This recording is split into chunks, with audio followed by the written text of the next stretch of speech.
Hello everyone, today I am going to be talking about what happened at the Formula 1 Japanese Grand Prix. First things first, Ricciardo, please stop making me talk about your bad performances.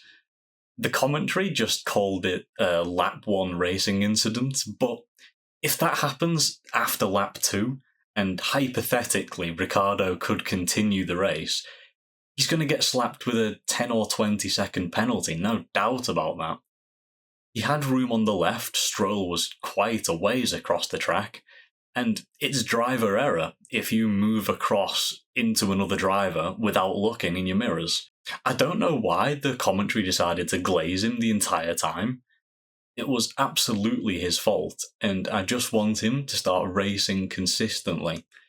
He's a good driver, and I need to see something from him to make me think that it's worth having him around.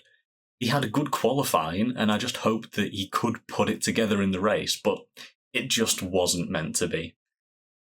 Extremely contrasted on the race restart, Yuki Tsunoda had a ridiculous launch, going from 12th all the way up into 9th, and that was about as good as you could ask for, and Hülkenberg getting the worst that you could ask for, going from 10th all the way down to 17th with a terrible launch. I'm not sure what happened to him.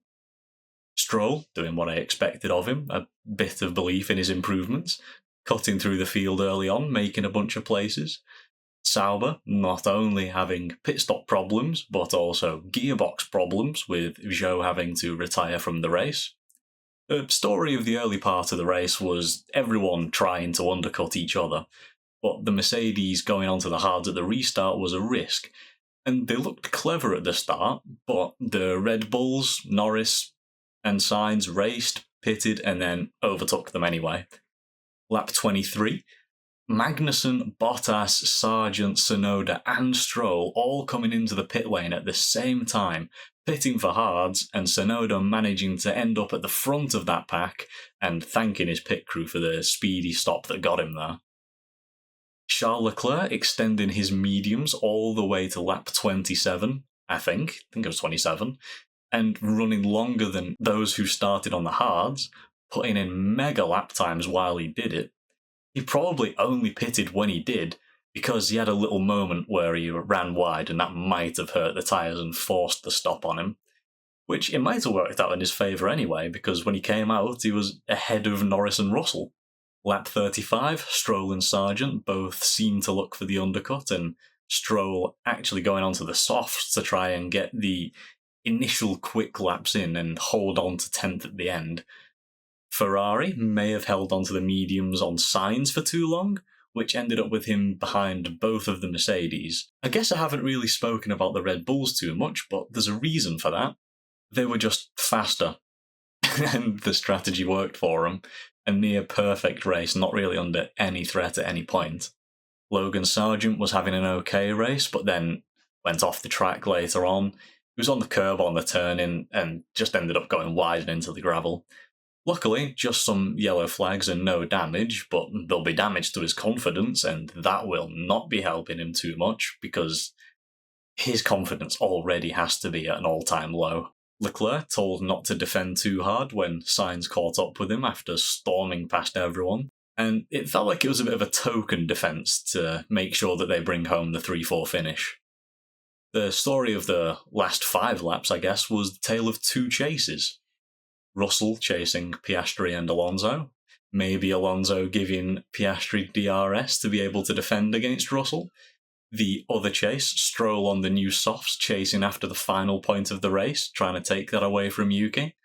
However, his tyres were just too old by the time he got past Bottas and Magnussen, and the advantage was just gone by that point, similar lap times from then on. Fernando Alonso being very clever and doing exactly what Carlos did in Singapore by giving the car behind DRS so they don't get overtaken by a faster Mercedes, but it ended up being in vain for Piastri as he had a small lock-up going onto the pit straight, gets overtaken by Russell, but the tactics from Alonso did manage to end up playing in his favour, as he does indeed finish ahead of them both. And did Piastri end up losing out due to being forced off the track by Russell when he went in for a late lunge? I think he might have. So, as they cross the line with the checkered flag waving, here's the order that they came in. P1 Verstappen being flawless all weekend and collecting the extra point for the fastest lap. P2 Perez 12 seconds back, being nearly flawless, but not quite Verstappen.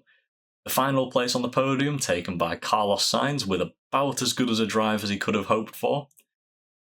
P4 Charles Leclerc somehow making the one-stop strategy work.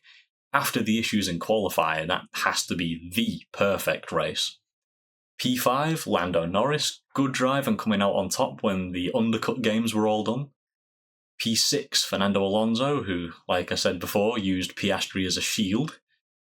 P7 George Russell managed to escape a penalty for the second day in a row, and I'm not quite sure how he has the luck to get away with both investigations. P8 Piastri, like I said, forced off with a slight lock-up. Quite unfair for him to be down in P8. Hamilton, who let everyone know his displeasure with their strategy with what the team went with in P9. Rightly so, but I think it should have probably been kept between the team and the debrief behind closed doors and not out for everyone to hear. P10, the final point, going to the Japanese driver at his home Grand Prix. Take a bow, Yuki Tsunoda.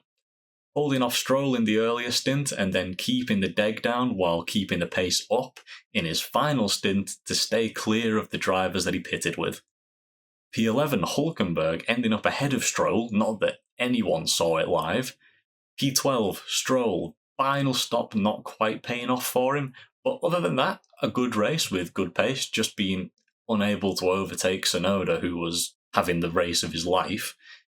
P13 Magnussen, standard Haas performance. P14 Bottas, standard Sauber performance. Ocon 15th, Gasly 16th, the Alpine just having no pace at all. Whenever there was a driver near them that was either in a much faster car, one of the top fives, or car that's around them, with even 2 or 3 laps newer tyres whenever they got near them, they just surged straight past them. And the final driver to cross the line being Logan Sargent. After him running wide, there was no recovery. DNFs for Albon and Ricciardo from the early crash, and Guan Yu Zhou retiring with a gearbox problem. How did people feel about the race this week? I quite enjoyed it, if I'm being honest. Maybe there's a bit of bias with me being a Ferrari fan and having a bit of a soft spot for Yuki as well, but let me know in the comments. I'm not sure if I'm going to keep making these race recaps, I'll see how it does. And as always, I hope you enjoyed, and I'll see you guys next time.